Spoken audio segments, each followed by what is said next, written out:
آج میں ایک چیز آپ کو بتانا چاہ رہا ہوں کہ یہ کوئی نئی چیز نہیں ہے جو ہو رہی ہے آج دنیا میں، یہ پھیلنے والی ہے اور قیامت کے قریب ہم آ چکے ہیں۔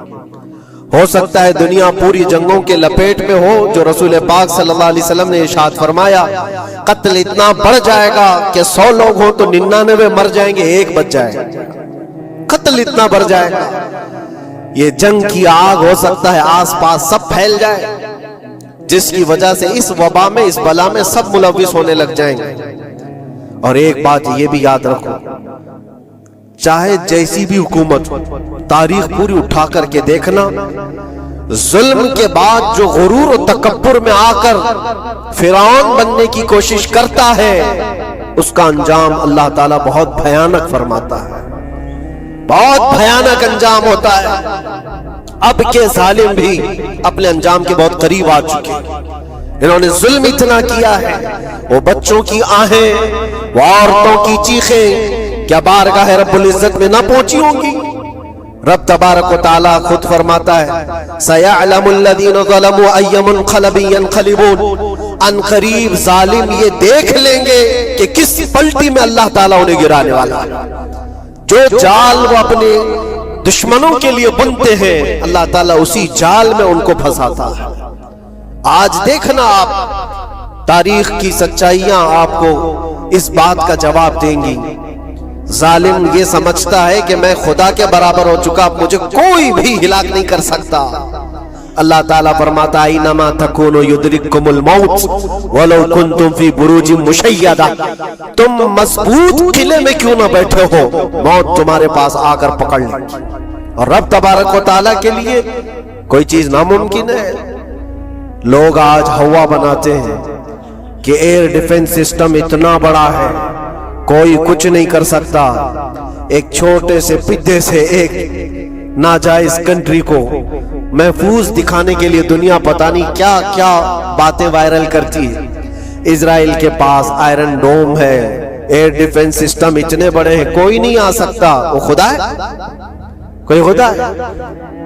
لیکن دنیا آج دیکھ رہی ہے، بہت ساری چیزوں کو دیکھ رہی ہے۔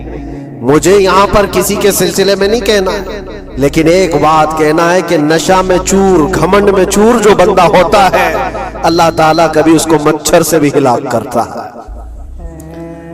بہت بڑی طاقت کا اس سے مقابلہ ہونا ضروری نہیں، تمہارے پاس ہوگا بہت بڑا سسٹم، لیکن رب تبارک و تعالیٰ جب انتقام لے لے تو پھر تمہارے لیے بہت بڑی طاقتوں کی ضرورت نہیں۔ آپ کو میں تاریخ بتاؤں، عراق میں نمرود ایک زمانے میں اس طرح کی حرکت کیا تھا کہ اس نے بہت بڑی عمارت بنائی تھی، اور اس کے مطابق بات یہ تھی کہ وہ 1000 لوگوں سے تنہا لڑ سکتا تھا، اتنی اس کی طاقت تھی۔ شیر سے خود مقابلہ کرتا تھا، کبھی ڈرتا نہیں تھا۔ نمرود کی طاقت مشہور تھی اس زمانے میں، اور سارے لوگ اس کی طاقت کا لوہا مانتے تھے، حتیٰ کہ وہ کبھی اپنی زندگی میں بیمار نہیں ہوا تھا۔ آدمی جب بیمار نہیں ہوتا تو اس کا غرور بڑھ جاتا ہے، سوچتا ہے مجھے کچھ ہو نہیں سکتا۔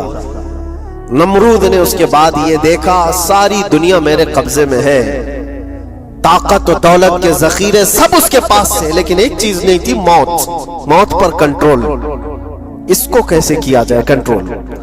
یعنی مرنے سے بچ تو نہیں پائے گا، یہ کنٹرولنگ پاور بھی ہمارے پاس ہونا چاہیے۔ اس نے ایک بہت بڑی عمارت بنائی، کہا کہ خدا آسمانوں میں ہوتا ہے، ہم اتنی بڑی عمارت بنائیں گے کہ ان عمارتوں پر چڑھ کر خدا کو للکاریں گے، آجا میں مقابلہ کرتا ہوں، اور مقابلہ کر کے میں خدا کو گرا دوں گا کسی بھی طرح سے۔ اگر مجھ سے نہ ہو سکے تو پوری فوج کو تیار کروں گا، خدا سے لڑائی لڑ کر کے ایک بار وہ موت اور حیات کا پاور اپنے ہاتھ میں لے لیں گے، پھر ہم کو جب تک چاہے جینا ہے۔ کہاں کی خام خیالی، لیکن اس نے بنایا، پوری دنیا بھر سے لوگوں کو جمع کیا، سب کی زبان ایک بنایا، سب کی کرنسی ایک بنایا، ساری اس پوری دنیا کے لوگ اس کی فوج میں، سب کو یہ باور کرانا شروع کیا کہ ہماری لڑائی ہے دنیا سے نہیں، ہماری لڑائی کریٹر سے، خالق سے، ہم اس سے پاور چھین لیں گے ایک بار، اور پھر اپنے ہاتھ میں موت و حیات کا کنٹرول رکھیں گے، جس کو جتنی لمبی عمر چاہیے میں دوں گا۔ جس کو جب تک جینا ہے میں دوں گا، ازل سے لے کر ابد تک یہ سارے خیالات اس کے تھے، اور اس نے جمع کیا، عمارت بھی بنایا، فوج بھی تیار کیا۔ کیا رب تبارک و تعالیٰ یہ نہیں دیکھ رہا تھا؟ اس کی تیاری، اس کا جمع کرنا، اس کی عمارت بنانا، بہت دنوں تک یہ سب کام چلتا رہا۔ رب تبارک و تعالیٰ کسی سے غافل نہیں، دلوں میں گزرنے والے حالات سے بھی بے خبر نہیں، لیکن بندے کو رب تبارک و تعالیٰ ڈھیل دیتا ہے۔ قرآن میں رب تعالیٰ فرماتا ہے وَلَا يَحْسَبَنَّ الَّذِينَ كَفَرُوا أَنَّمَا نُمْلِي لَهُمْ خَيْرٌ لِأَنفُسِهِمْ إِنَّمَا نُمْلِي لَهُمْ لِيَزْدَادُوا إِثْمًا۔ کافر جو ان کو ڈھیل ملی ہے یہ نہ سمجھیں کہ ہم نے جو ان کو چھوڑ رکھا ہے ان کے لیے بہتر ہے، بلکہ اس لیے ہم چھوڑ رکھیں کہ وہ اور زیادہ کریں، اور زیادہ کریں، لیزدادوا اثما ولہم عذاب مہین، پھر ہم ذلت والا عذاب انہیں دینے والے ہیں۔ یہ مت سمجھ لو کہ رب تبارک و تعالیٰ ان سب چیزوں سے بے خبر ہے۔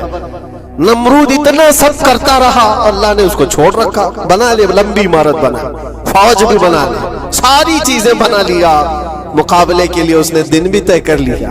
اس کے بعد اس کو خدا سے لڑائی لڑنی تھی، کہاں خدا تک پہنچنے کی بات، لیکن بندہ جب غرور و تکبر میں آتا ہے تو وہاں تک بھی سوچتا ہے۔ اسے موت پر کنٹرول حاصل کرنا تھا، بس یہ ایک چیز تھی۔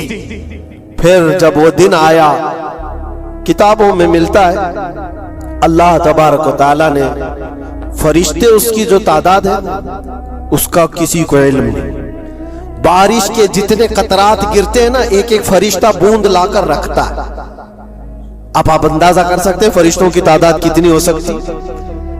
اس میں جو بڑے فرشتے ہیں وہ جبرائیل، میکائیل، اسرافیل اور اسرائیل علیہم السلام، جو سردار ملائکہ ہیں، فرشتے ہیں، ان کے اپنے اپنے کام ہیں، بہت پاورفل فرشتے ہیں۔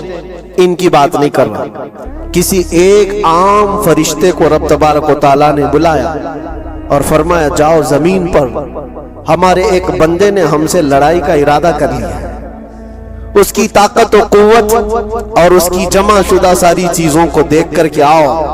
وہ فرشتہ زمین پر آیا، جس جگہ پر اس نے یہ سب جمع کیا تھا، فرشتہ اتر کر صرف اپنے پیر ہلایا تھا، پوری عمارت بھسم ہو گئی، کچھ نہیں کیا تھا، اس کی بنائی ہوئی عمارت بھسم ہو گئی۔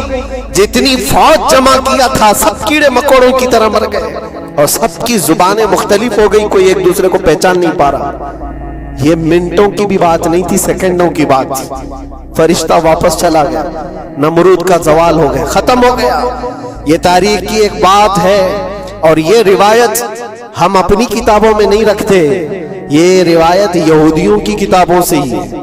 یہودی اس بات کو یقین کرتے ہیں، اور اسی وجہ سے اس بات پر وہ دوبارہ عمل کرنے کے لیے پھر کوشش میں ہے۔ نیو ورلڈ آرڈر جو کہا جاتا ہے، پوری دنیا کو اکٹھا کرنا، ایک کرنسی بنانا، ایک لینگویج پر لانا، اور سب کو ملا کر کے ایک طاقت حاصل کرنا، سپیس پر جانا، اور پھر وہی چیزیں دہرانی جا رہی ہے دنیا، وہی چیز ایک دوبارہ بار ٹرائی کرنا ہے، جس کے لیے آپ کو پتہ ہے یہ چھوٹی سی قوم پوری دنیا پر کنٹرول حاصل کرنے کے کیسے کیسے خواب دیکھتی۔ اگر آپ جائیں، اسلام دشمنی تو ان کی پرانی ہے، لیکن یہ جو 50,000 لوگوں کا قتل ہے، یہ صرف اور صرف ان کے اپنے ایک چھوٹے مقصد کے لیے۔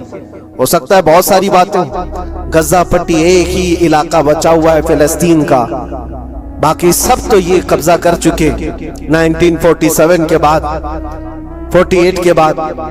چھوٹا سا حصہ جو باقی غزہ پٹی، جس کی 20 لاکھ کی آبادی، اس علاقے پر اتنی زیادہ کیوں کرورتا ہے؟ کیوں؟ باقی سب جگہ پر، اور بھی دیگر جگہ پر، یروشلم میں، ویسٹ بینک میں، کئی جگہوں پر مسلمان آباد ہیں۔ یہ غزہ کے لیے کیوں اس قدر سختیاں ہیں؟ دنیا کو بتانے کے لیے تو یہ ایک آتنکواد جماعت ہے حماس، جس کا مقابلہ کرنے کے لیے ہم یہ حملے کر رہے ہیں، لیکن آج تک یہ دنیا کو بتا نہیں سکے کتنے حماسیوں کو قتل کیا، کتنے حماس کے لوگ پکڑے گئے، کتنوں کو مارا گیا، چند ہوں گے، لیکن اس کے بدلے میں جو بھاری قیمت چکائی ہو غزہ کے نہتے لوگوں نے، 50,000 لوگوں کا قتل، یہ تو ریکارڈ پہ دکھ رہا ہے، باقی اللہ عالم۔ باقی کتنے ہیں جن کی تعداد مل نہ سکی ہو؟ بعض دانشوروں نے یہ بھی بتایا اس کو صرف اور صرف ایک کینل بنانا ہے جو دنیا کی ٹریڈنگ پر قبضہ حاصل کرنے کے لیے. جو سوئس کینال ہے ایجپٹ کا، جس سے میڈیٹرین سی سے لے کر کے گزرتے ہیں، دو سمندروں کو جوڑنے کے لیے ایک کینل ہے مصر میں، ایجپٹ میں، جہاں سے ایجپٹ ہر گزرنے والے جہاز سے ٹیکس لیتا ہے، ہر گزرنے والے جہاز سے ایک بھاری قیمت لیتا ہے، جس سے ٹریڈنگ پر اثر بھی رہتا ہے. اور جب وہ چاہے بند کرے، 2 مرتبہ اس نے بند بھی کیا تھا تاریخ میں 1950 کے وقت. اور یہ خواب دیکھتا ہے اسرائیل کہ ہم اپنی ہی جگہ سے ایک کینل بنا لیں تقریباً 300 کلومیٹر، جس کے لیے اس کو غزہ حاصل کرنا بہت ضروری ہے. یہ بعض لوگوں کی اپنی تحقیق ہے.